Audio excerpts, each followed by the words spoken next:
এই জাদুবিদ্যা সত্য এবং এখনকার অনেক অন্য যে কবিরাজগুলো বের হয়েছে এরা জিনকে তাবে করে নিয়ে এই জিনদের মধ্য দিয়ে মানুষের মধ্যে জাদু ছড়িয়ে দিয়েছে এবং এর ফলশ্রুতিতে বহু পরিবার ধ্বংস হয়ে যাচ্ছে। এই জাদুবিদ্যা সত্য।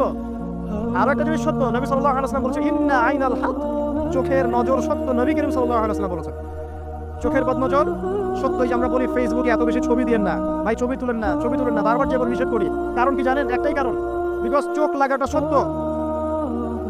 মানুষের চোখ লাগে, এই কথা শুনলে অনেক মজুমদাররা হাসবে না? কথা বুঝতে পারেন নাই? কিন্তু এটা সত্য, কারণ নবী করিম সাল্লাল্লাহু আলাইহি ওয়াসাল্লাম যা বলেছেন সাদাকাল্লাহু ওয়া সাদাকা রাসূলুহুল কারীম, নবী যা বলেছেন, আল্লাহ যা বলেছেন, চিরায়ত সত্য। এর বাইরে কোনো সত্য আছে?